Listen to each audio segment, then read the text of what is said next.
From the New Arts and Media Studios in Milwaukee, I'm Charles Purcell. This is The Log. Well, it's the same old problem. As I hit record, of course, there's lots of breaking news. And there's a little time lag here between the time I record and edit and the time you hear this. So, same old story. With that little proviso in place, the shutdown looks like it's pretty much a done deal now. It's over. By the time you hear this, I imagine the House will have voted and the orange meat puppet has probably even signed it. So by the time you hear this, I think it's a done deal. My big prediction was Sunday night during the third quarter of Sunday Night Football.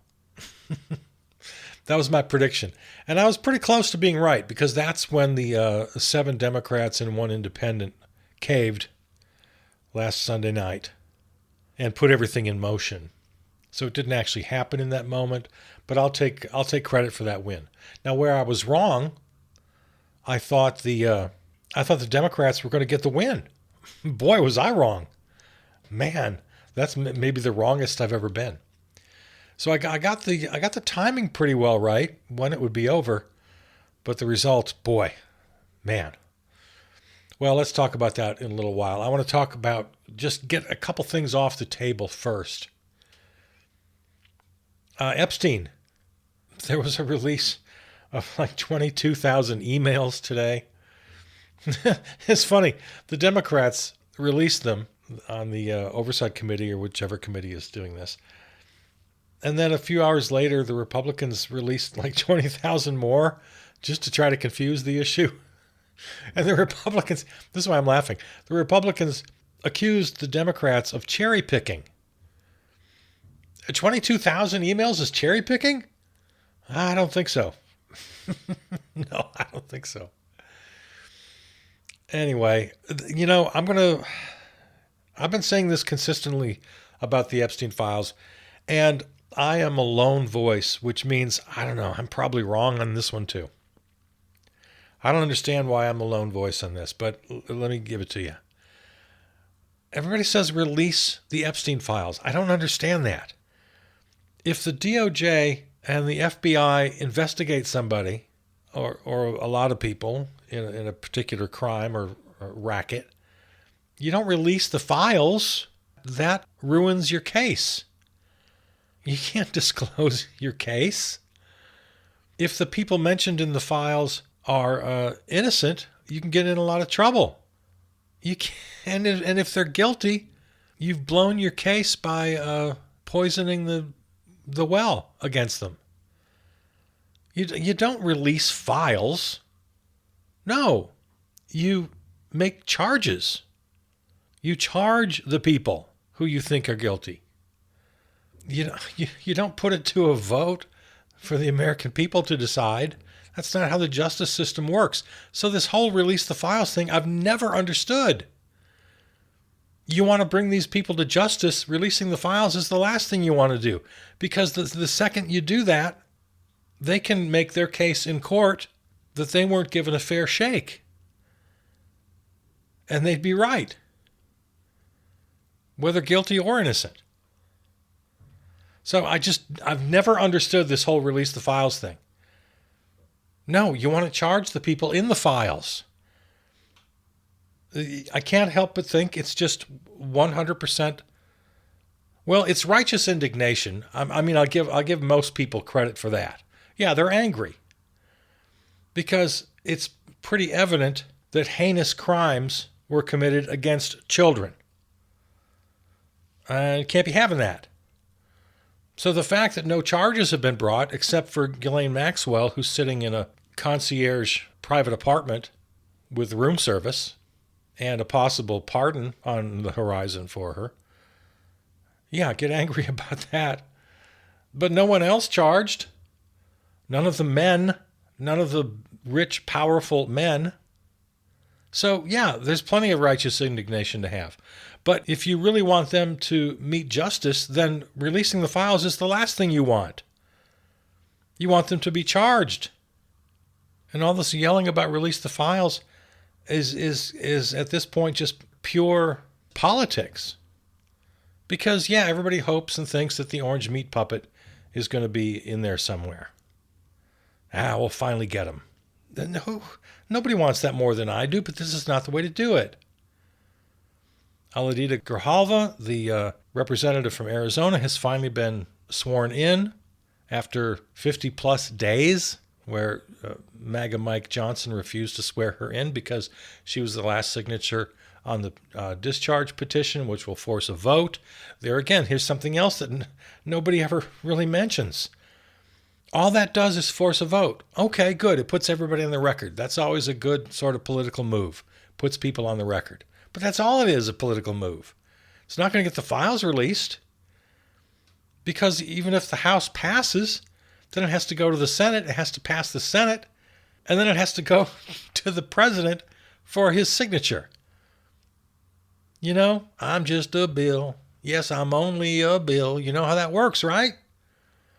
So, raise your hands. Who thinks that's going to happen? Of course it's not going to happen. So stop with release the files. Here's what you need to do instead. You need to demand that the Department of Justice continue the investigation and bring some damn charges. Let's get some indictments. You do that. Now, you might think, well, you can't bark up that tree. You know, Pam Blondie isn't going to answer those demands. Okay. Of course. You demand anyway. And it gives you one more reason to topple the regime. It gives you one more talking point when you try to convince people to turn the government over in the midterms and impeach and remove the regime. And here's the other thing you do. The names are there. People have the names. The men. The rich, powerful men who abused and raped children. The victims have the names. They're afraid to release them, and who can blame them? Because they've all been threatened with their lives and their families' lives. These criminals, these rich, powerful, billionaire men, rapists, are not fooling around. They've threatened these women with their lives and with their families' lives, and they're afraid to disclose the names. They have the names. So somehow, we have to help them get those names out in the public. Get those names revealed. I'll be honest, I don't know how to do that. I heard somebody suggest that the women of Congress should announce them on the floor of the House and the Senate. They should name the names. I thought that sounded like a pretty good idea. Now again, it puts the victims in some jeopardy. But if you want any movement on this, we got to force their hand. Just haphazardly releasing everything. I'll never understand why people keep harping on that. Because the second you do that, you kill any chance of any convictions. That's not how the legal process works. You can't do that. I don't know. You tell me where I'm wrong. I'm the only one saying this, so obviously I must be wrong somewhere. Please correct me. Anyway. The world's largest aircraft carrier is now sitting off the coast of Venezuela in a story very much related to the Epstein files, I'm sure, and related to everything else in the news, because nothing like a good old war to suck up all the headlines. 2 more attacks since last we spoke, so it's up to 19 attacks now on these small boats. 76 people dead, murdered. International crimes, war crimes, by the Orange Meat Puppet, by Pete Hegseth, by any officers ordering these strikes. So, yeah, war in Venezuela, war in Nigeria, they're threatening for some reason. They're threatening to bomb Mexico. Yeah, the regime has just gone wild here. United Nations High Commissioner for Human Rights, Volker Turk, has condemned the boat strikes. Quote, "These attacks and their mounting human cost are unacceptable. The U.S. must halt such attacks and take all measures necessary to prevent the extrajudicial killing of people aboard these boats, whatever the criminal conduct alleged against them." Several countries have stopped coordinating cooperating with the United States regarding intelligence, Colombia being one of them, an important partner, actually, the government of Colombia in the so-called war against drugs. But now they're holding back with intelligence because they don't want to be any part of these murders. Yeah, typically, every other president who wants to go to war, they've been ignoring Congress since Vietnam, since Korea. They've been ignoring Congress, violating the Constitution by not recognizing Article 1 of the Constitution that says only Congress can declare war. That's, we lost that a long time ago. Not that I'm okay with it. I'm just saying it hasn't been used in a long time. So, of course, that's happening. But in addition to that, at least every president since then has tried to make a case. They've gone to Congress. They've told Congress. They've told the American people what they're doing, why they're doing it.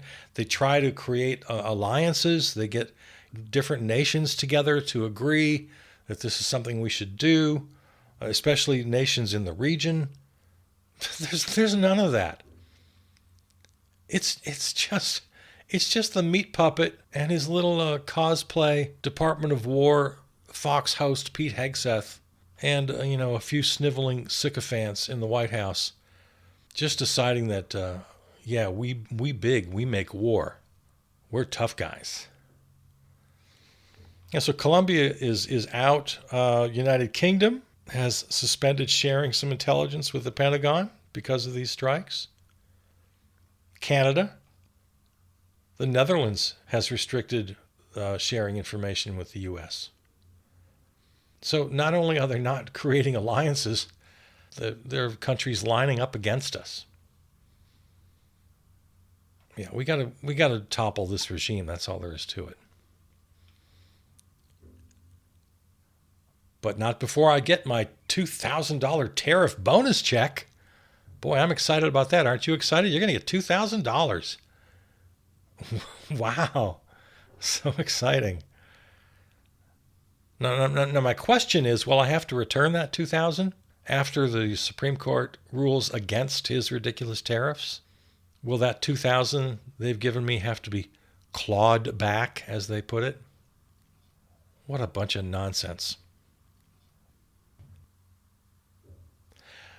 Let's talk a little bit about the mass blackout, November 25th through December 2nd. I don't care if you're on the left or on the right. It doesn't matter anymore. It's the 1%, the 10% who run everything, who own everything, against the rest of us. So, Black Friday weekend. No spending, no streaming, no restaurants, no travel, no work, no nothing through that weekend. Just black out the system. Black Friday weekend and Cyber Monday. The idea here from the organizers, and it makes sense, don't stock up the day before so that there's a big spike in spending.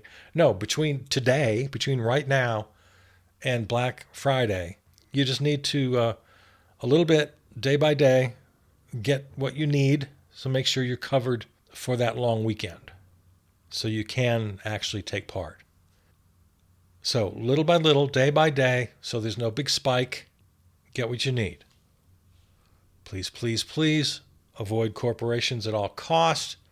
Buy at small independent businesses. Use cash if you can.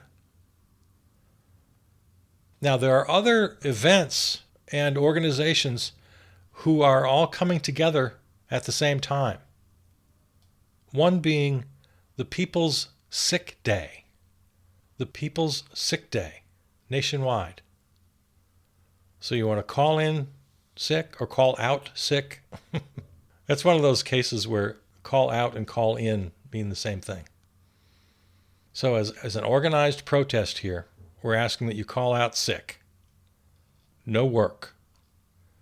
And again, it's all coordinated in this same time frame, this November 25th through December 2nd. Some demands listed here from the People's Sick Day, calling for the impeachment, removal, and arrest of the Orange Meat Puppet and the Republican administration for knowingly manipulating the U.S. stock market, ignoring the U.S. Constitution, trafficking humans, and destroying our federal workforce. He is a criminal. Lock him up. You could name 25 other violations of law and the Constitution and international law. The cold-blooded murders of 76 people included. Demand hands-off of Social Security, Medicare, Medicaid, SNAP, and veterans benefits. Demand the removal of caps on Social Security. No more tax breaks for the rich. Tax them all. Several others here. Those being the top 3 or 4. So, blackoutthesystem.com or .org. The People's Sick Day. You want to look that up. And then the Big Beautiful Boycott is another movement. Again, all coordinating here on the same days. Looking at the website. And they name a lot of companies, but as we always say around here, it's everybody. It's just corporate goods generally. But if you want to, take a look at bigbeautifulboycott.us. And then right before that, the weekend prior, November 22nd, actually the events actually start on November 20th. Big gathering in the Capitol in Washington, D.C. Remove the regime. It's a big old party. Speakers, music, everybody coming together to call for the impeachment and removal. And everybody's in on that, of course, 50-51 and everybody. So if you can get to D.C., that'd be great.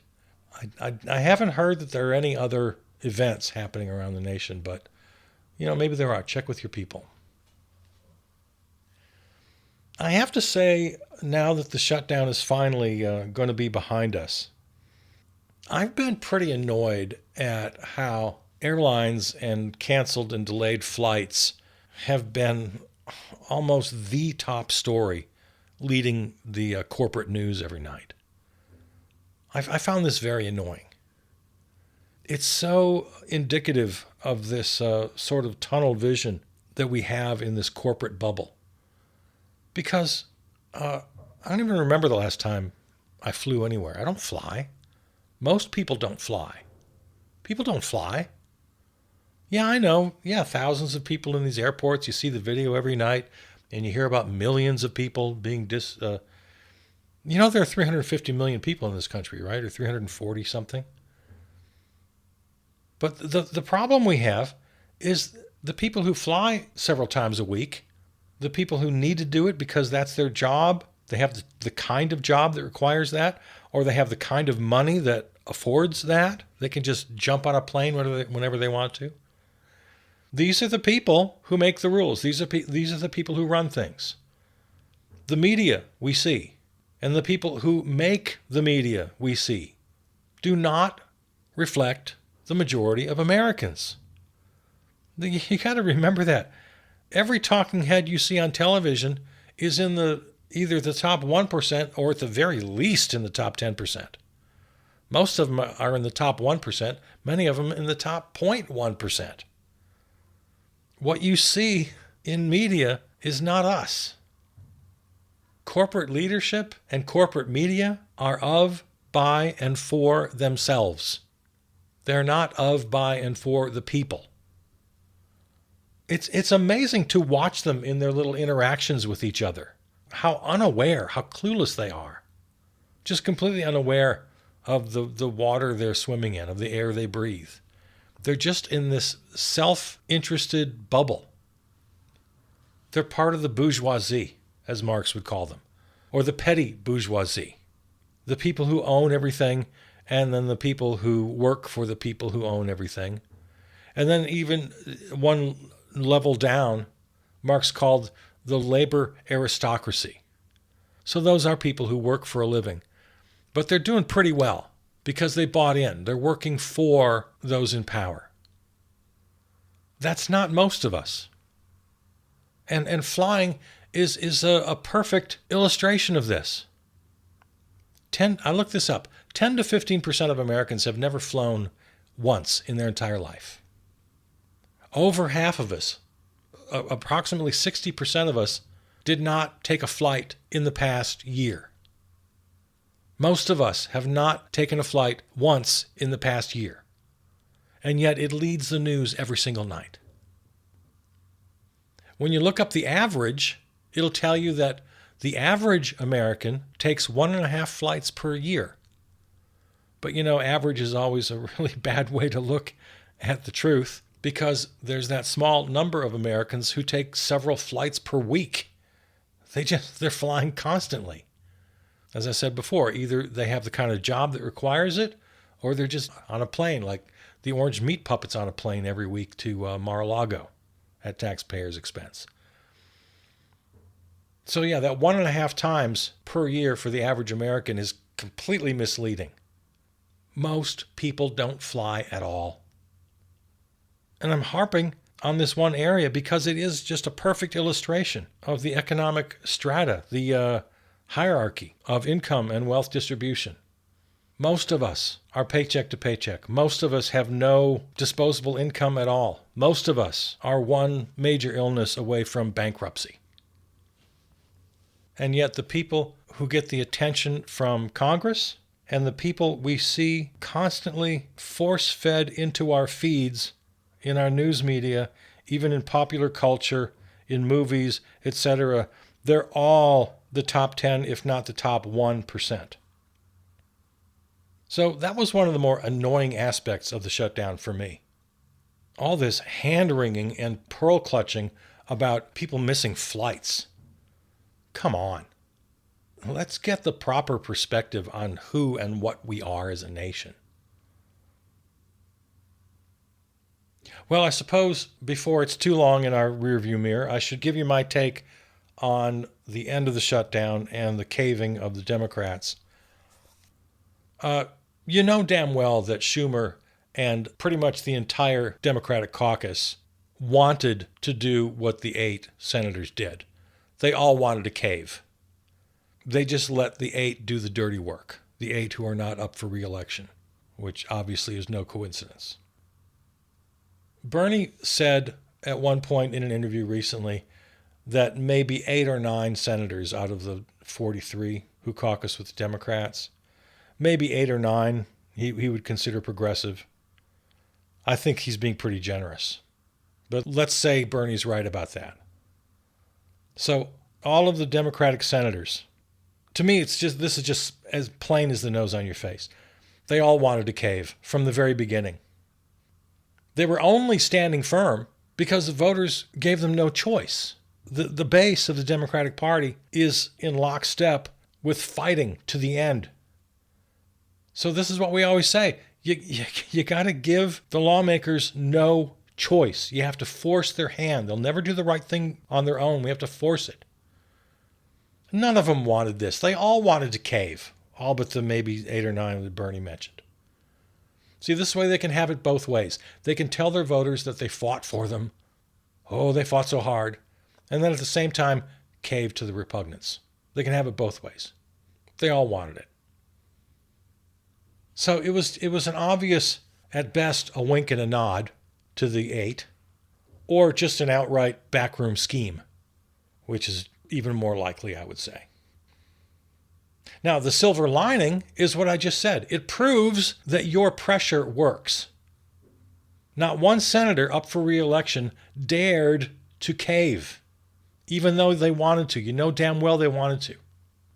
So if there's a silver lining, I think that's it. It proved that we can force them, which is all the more reason here that we have to allow this sad shutdown scenario to give us some hope. And the lesson we have to take from it is to keep the pressure on. Every Democratic representative, every Democratic senator must be primaried. If you can't do it yourself, find somebody in your district who can primary challenge incumbent Democrats. Run on the 80-20 issues.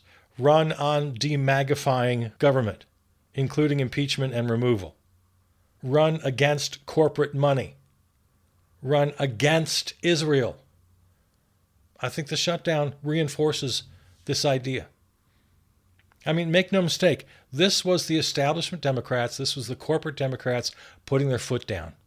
It wasn't just the 8, it was all of them. It was just like when they sabotaged Bernie's presidential run. It's the reason a bunch of them could not endorse Zoran Mamdani in New York. They are scared out of their pants of the direction of the American people. They're afraid of their own base. They hate their own base.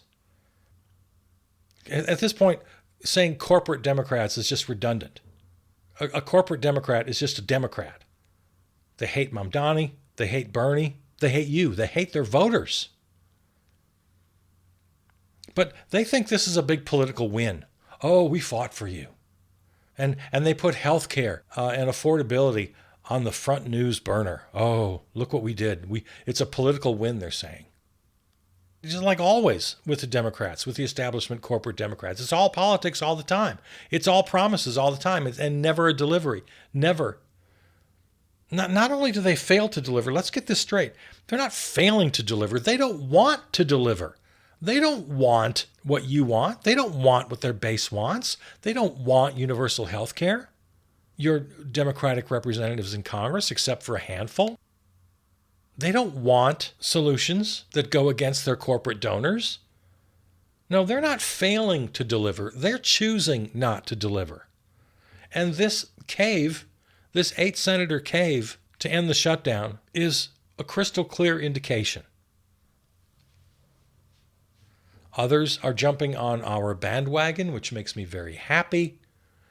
Indivisible.org, a very good organization. They've been putting together action plans that everybody can join in. They've been helping to organize the big events. Well, they now have a campaign specifically encouraging primary challengers to Democrats.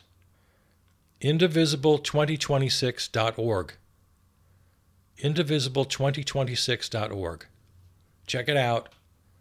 They are now on our bandwagon, asking that all Democrats be primaried and that the leadership be toppled. Electoral politics, looking forward to the midterms. That can't be our only game, of course, as you and I know full well. That's why the daily pressure is so important that we were just talking about, keeping the pressure up. That's why blackout the system, people's sick day, the big beautiful boycott, that's why they're so important. But to the extent that elections can still make a difference, and we have to fight like hell to make sure the 2026 midterms even happen, and if we are able to get to those elections, that they're fair. So yeah, there's plenty that needs to happen right now, today, and every day to make sure we even get there. I think the fact that the Democrats were forced to shut down the government for 45 days or whatever it was is a good sign that our pressure works. We got to keep it up. The last election, only now, just 2 weeks in the rearview mirror, was a sign that MAGA is vulnerable. Every single candidate that was endorsed by the Orange Meat Puppet lost. Every single one. Every single Moms for Liberty candidate lost. 31 school board races in these last elections. They lost every single one of them, all 31 races. Not one candidate endorsed by Moms for Liberty won their race. So, there it is. Stay in the fight. Every day. Every day. We got this. We got this. All right. There it is. This and all other episodes can be heard at the website, charlesburcell.com, or on your favorite podcast platform. Thanks to our flagship terrestrial station, River West Radio in Milwaukee. Find us on Substack and Blue Sky. Peter Donalds wrote and performed our theme song. All right, there it is. I love you. See you out there.